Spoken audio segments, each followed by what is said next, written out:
unconscious si Catalina Cabral doon sa gilid, no, ng bangin dito sa may Tuba Benguet, no, sa may Kenan Road. Ang nangyari pala dito ay si Catalina Cabral ay papuntang La Union at kanyang kasamang kanyang driver at nagpababa daw doon sa may Tuba Benguet, doon sa may Bued, ano ba tawag dito, sa may Bued, no, river sa Tuba Benguet, no. Kanina lang alas 5 ng alas 3 ng hapon or 4 o'clock in the afternoon. Kaya lamang nung pagbalik ni nung driver ay wala na si dating Undersecretary of DPWH na si Miss Cabral. Kasi nung ibinaba niya doon, akala niya iintayin niya lang doon sa gilid ng bangin. Pinaalis daw siya at yun, pumunta muna siya sa gasolinahan sandali upang magpakarga ng gasolina.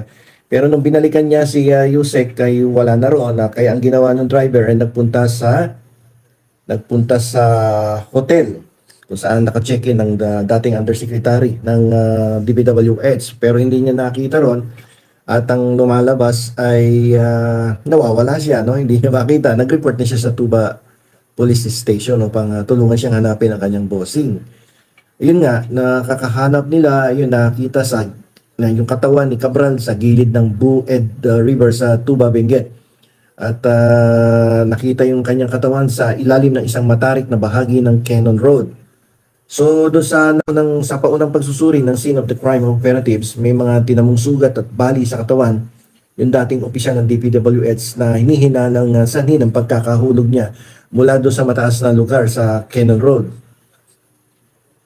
Alam niyo po itong insidente na to or aksidente na to ni dating DPWH Undersecretary Catalina Cabral ay naganap sa gitna ng mainit na investigasyon ng Senate Blue Ribbon Committee, no, sa pamumuno ni Senator Panfilo Lacson. Tungkol po ito sa bilyong-bilyong na pisong anomalya sa flood control projects. Kung maalala nyo po, nagbitaw po si Cabral noong September 14, 2025 matapos ilabas ni Senator Lacson ang mga ebidensya ng kanyang pakikipag-ugnayan sa mga staff ng mga mambabatas para sa budget insertions. Ito po yung tungkol doon sa flood control program. Okay, so tapos noon, ginawa niya nga, nag-resign siya, di ba? As Undersecretary. Alam niyo po si Cabral, yung kauna-unahang babaeng na-appoint na Undersecretary ng Public Works and Highway. Siya yung unang-unang babaeng USEC. So dahil nga sa gitna ng gulo sa flood control funds, no, yung tungkol sa budget insertions na yan, ay nag-decide itong dating undersecretary natin na si Cabral na mag-resign na lang sa DPWH. So, pero but despite of the fact na nakapag-resign na siya, binigyan siya ng supuena ng Senado na kung saan hindi siya nakadalo sa huling pagdinig noong December 15. That was the last investigation that should have been attended by Undersecretary Cabral, pero hindi siya umatin doon. So that was 2 days ago, no? Nung matagpuan siya, hanggang matagpuan siyang wala nang malay, unconscious na nung siya ay makitang nandudog na sa baba, sa ilalim ng bangin. So sa kasalukuyan po, hindi pa naglalabas ang pinal na konklusyon ng Philippine National Police dun sa Tuba Benguet kung ito bang pagkamatay ni DPWH Secretary ay aksidente o isang pagpapakamatay o may foul play. So wala pa tayong masasabi tungkol dito, aksidente, pagpapakamatay o may foul play dito kay former Undersecretary Catalina Cabral, DPWH Undersecretary Catalina Cabral.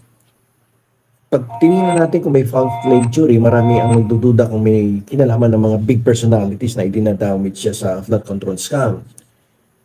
Kasi bilang head dati ng planning, no, hawak ni Cabral ang mga sensitibong dokumento ng proyekto.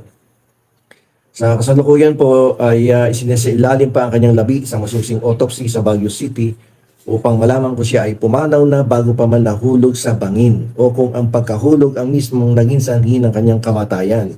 So importanteng malaman to. Kung malaman kung nagkaroon ng foul play o nagpakamatay ba o may pumatay tapos hinulog doon sa bangin, makikita yan doon sa autopsy ng kanyang katawan, di ba?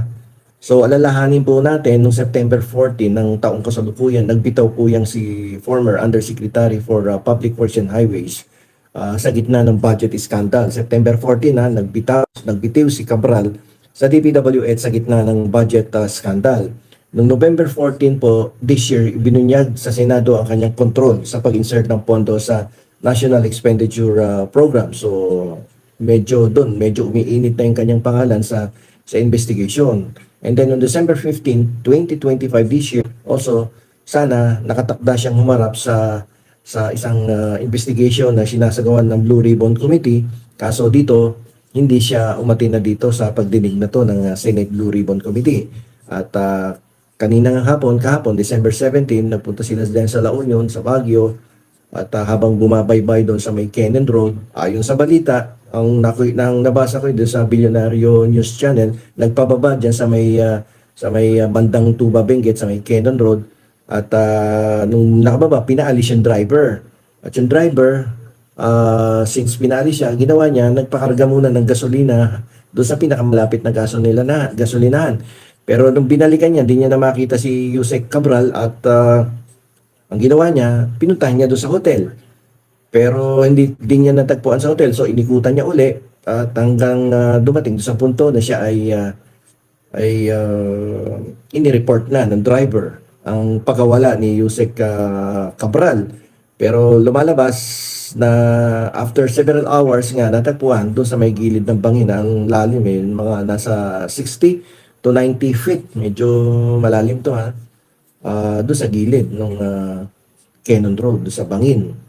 So medyo nakakalungkot to, although nasangkot siya sa mga sa mga usapin tungkol dito sa flood control programs at sinasabi nga siya yung unang nasabi nga nagtumatawag sa mga staff ng mga senador at kongresista kung merong na ipapadagdag na mga pondo sa BICAM conference at kaya siya ay napatawag dito sa mga investigasyon na to. Kaya lang nakakalungkot no na humantong sa ganitong malungkot na sandali ang kanyang pagkawala dito sa ating ibabaw na mundo.